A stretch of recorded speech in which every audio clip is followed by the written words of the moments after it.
Welcome back to Legal Connect on iBrandTV. We're talking about e-commerce in Nigeria and understanding its legal framework.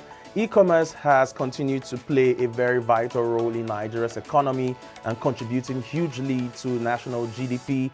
We're talking about the legal framework of e-commerce in Nigeria, and with me in the studio is legal practitioner Adedoyin Fadare. He is the Assistant General Secretary of the Intellectual Property Law Association of Nigeria and an associate at the Alliance Law Firm. Adedoyin, it's a pleasure having you on the program.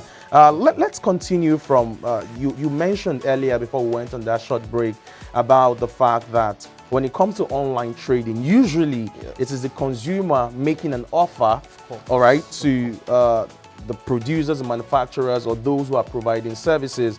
And of course, those organizations will now have to accept the offer, whereas in regular contract, it's the other way around. But let's talk about a breach of contract, you know, because e-commerce, it's borderless, right? Of course. I could be here in Nigeria and I'm doing contracts with someone in Canada. What happens when something goes wrong? Who do I run to for complaints, for some sort of getting justice? Maybe I have been defrauded. Are there laws in Nigeria, for instance, that enable parties who engage in online trade to be able to get some kind of compensation when contracts happening online go wrong? We understand that it is possible to transact online. It is possible to have business online. But we cannot rule out the fact that at one time, at one point, there might be breaches. There might be some lapses, or the e-commerce site didn't actually give me what I paid for. It didn't come in good standard. It didn't come in the right approach. It didn't come in the right form. In this instance, what happens? So I won't say, unfortunately, because we're on track, Nigeria is on track on this, we do not have a one-size-fits-all for law, a one-size-fits law which regulates e-commerce in Nigeria. But I must mention that Nigeria is in progress of enacting its electronic transactions bill, which will regulate the e-commerce space and give consumers or the e-commerce site, on the other hand, the right to prosecute or to further its costs. Now, in current reality, we do not have this law yet. So what happens? How are we to progress? You find out that traditionally, the law is that where a contract is performed is where you institute for such complaints. Now, if a contract is performed in several jurisdictions, places, the law is that at the point where the breach occurred is where you institute your complaint. So, for example, now you've mentioned that if here in Nigeria you purchase something in Canada from an e-commerce site in Canada, what's your take? How do you respond? Should anything go wrong? Should anything go wrong? Now, if the breach happened, for example, in Nigeria or in Canada, we're not sure yet. You will know that it's going to be in one of those places. But as consumers, we must be aware that there is also the law that where the consumer resides is where such consumer can be sued or such consumer can sue. Okay. So if you're purchasing something from Canada, it's not really your problem that it's in Canada actually. You can actually institute and claim your rights from here. Nigeria here. So there's nothing, so it's not your problem if such Canadian site has been registered in Nigeria. No, but about this conversation, I still have concerns with regards to how secured my transactions can be online. I'm sure you agree with me that a lot of Nigerians have reservations, especially when we go on certain sites and certain applications. We would see, do you agree, click, and sometimes, except you agree, you can't proceed with certain transactions. And I need you to be able to help us further analyze that. What necessitates all of those called to agree, to disagree, to allow, to disallow. If you're able to help us further analyze that, I'm sure it will help many of us stay better informed in this conversation. Thank you, thank you. So you find out that the e-commerce space, though not new, is something that the Nigerian culture is just getting to assimilate. The culture of transacting business online, and is what most Nigerians are beginning to realize. But now you find out that I can't just set up an e-commerce site. I can't just set up an e-commerce site without having some form of contract in place.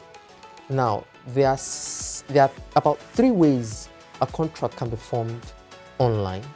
You have the browse wrap agreement, you have the shrink wrap agreement, and you have the click wrap agreement. So you find out that for the first one, you find out that the company or an e-commerce site has some form of term of use. You check the website below, you see term of use, refund policy, privacy policy. Your business as a consumer is just to go there. Oh, what's the term of use? What's the privacy policy? The e-commerce website doesn't prompt you to actually read it. You as a consumer, the onus is on you to go and read. That's what we call the browse wrap agreement. Then the shrink wrap agreement is just basically for licensing. It's more for licensing softwares. You find out that if you purchase a software and you want to install a software, it tells you, do you agree? It prompts you, do you agree to proceed with the terms of this licensing? If you agree, please proceed. That's what we call the shrink wrap. You can't install it without proceeding. You must agree. Okay. Then the third one is the click wrap. Do you agree to these terms? Do you agree to the use of your data in such a manner? Do you agree to? So in the click wrap, gives you the option of clicking. So you have this form of agreement is where it comes up, oh, click to proceed. So this one is not basically about licensing software and all that. It comes to perspective to what you've explained. Now, I've given you forms of the 3 forms and how agreements can happen online, yeah. Another problem that Nigerians face, not just Nigerians, it's not just peculiar to Nigeria, is the ability. I've come online to buy probably an iPhone XR, and you're telling me I have to read the whole gamut of documents. It doesn't actually make sense, and I won't blame Nigerians, but I'll put it that I won't say poor reading culture. Yeah, talking about licensing and all of those, do you agree that we usually find on some of these websites and applications? Do you think that the makers of those applications or those who manage certain websites deliberately put all of those lengthy? Sometimes I've heard some Nigerians who say, oh, there are certain things that are in between all of those things they're asking you to agree. If you don't read it very well, you probably might get yourself into trouble. Or from your experience as a legal practitioner, all of those things contained in those licensing agreements and all that, are they legal terms and consideration that the user or the reader needs to take into consideration in order to understand the terms of engagement within that online platform? As a matter of fact, it is important for e-commerce websites to put up such contracts, as a matter of fact. Because if anything happens and we're looking for who to push liability on, you find out that it's usually the e-commerce site that takes the fall. So in order to protect such e-commerce sites, you put up a contract. And the essence of a contract is to protect ourselves from future liabilities. So I put up my contract as an e-commerce site. The onus and responsibility is on potential consumer to read through. I advise people who want to start up e-commerce sites to always ensure that they put up their policies, the terms of use, their whatever form of contract it is on their website to protect themselves. So it's not something unusual. You just find out that usually it's the responsibility of lawyers to go through such long contracts and read through the fine lines and all that.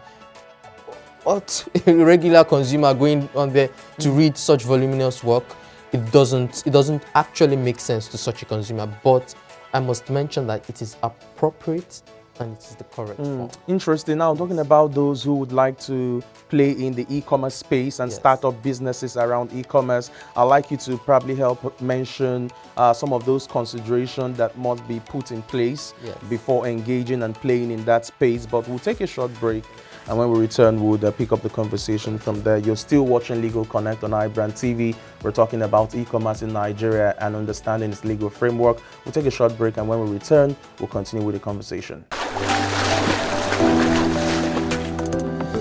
Powerful looks command respect, they say.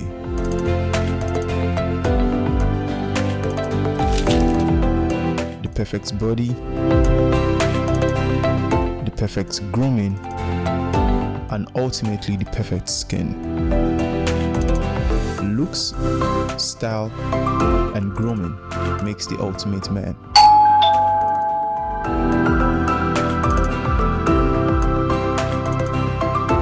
Found a ridiculously easy way to make my skin always feel epic.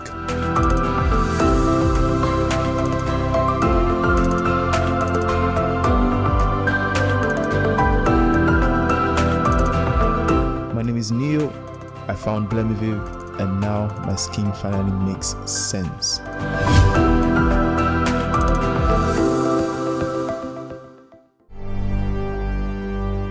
Hello and welcome back to Legal Connect on iBrandTV. We're talking about e-commerce in Nigeria and its legal framework. With me in the studio is Adedoyin Fadare. He is an associate at the Alliance Law Firm and the Assistant General Secretary of the Intellectual Property Law Association of Nigeria. Now, Adedoyin, as a way to wrap up this very interesting conversation, which I believe is very apt for Nigerians at this time, where, like you rightly mentioned, the advent of COVID-19 has exploded the e-commerce space. Now, a lot of Nigerians at this time might be considering going into businesses that would require them to play in the e-commerce industry. What are those things that they must put into consideration to ensure that they are playing safe and they are delivering the right services online? From the legal perspective, such person or such entity must ensure that they have a proper structure for their e-commerce. So they must have such e-commerce registered as a business name or a company in Nigeria. It's very important for you to transact business, for you to do all the legal things, for you to have a registered place of business, and you must be registered with the Corporate Affairs Commissions in Nigeria. A fallout of that is that you must be tax compliant. There are legal provisions for that, depending on the vehicle you incorporate or register your business. You must ensure that your tax obligations are duly respected. And more so, there's something coming up in Africa, this important issue of data privacy and data protection. As a progenitor of an e-commerce site, you must ensure that you protect the data of your consumers, because this is basically what you transact with your consumers. This is basically how you know your consumers, and this is the online space. There's been the news has been rife with issues of breach of data privacy and lack of data protection. So as a progenitor, you must ensure that the privacy of your consumers are protected. Another thing I must mention is intellectual property. You'll find out that most people begin their e-commerce sites and they think it's all fun and lovely just to put up items. Any item you see, bring your goods, we can help you sell it on our e-commerce platform. You find out that, although I've mentioned earlier that that's still an invitation to treat, it's important that the laws of intellectual property are respected. They are sacrosanct. 2 days ago, recently, there was a case of some merchant. He put up his store on an international e-commerce platform. So he wanted to, I'll mention the brand, he put up some AirPods Pro, however, the knockoff of it on his store. And it was flagged off from Apple herself, telling such merchant to pull down that content for breach of intellectual property. You can imagine if Apple wanted to take that up. You can imagine the enormity of The How about damages. payment platforms, payment methods for those who are going to? Yes. Is that also something that must be put into consideration? As a matter of fact, it must be put into consideration. I was going there for you to proceed on this kind of payment platforms. You must be registered before you can subscribe to such e-payment platform. The laws regulating payment platforms are different. Means that would most likely be a conversation Yeah, for for another another episode. day, yeah. But then again, let's wrap up this conversation because you are the Assistant General Secretary of the Intellectual Property Law Association of Nigeria, and I would like to know how easy is it for prospective business owners who want to play in the e-commerce space to engage with the services that you provide in terms of assisting to help protect their intellectual properties and all of that. How strenuous, how easy or how flexible is the process? Nigeria is a very unique country. I must put it that way. That's where the Intellectual Property Law Association of Nigeria comes in. I'll put it for short, E-Plan. The E-Plan is there to ensure that these processes, what it takes to get such merchants to register their trademarks, to register their intellectual property is seamless. That is why the E-Plan is there. We are there to negotiate with the government agencies to monitor laws that will facilitate this process, ensure that there's a speedy process. How will I put it? More so, we train our members on these issues. So if a lawyer is going to engage, if you're going to engage a lawyer who is very vast in intellectual property, you find out that would also aid such merchants' desires. So we train our members, we do some To be able to better assist the business merchant. owners. You get Yeah.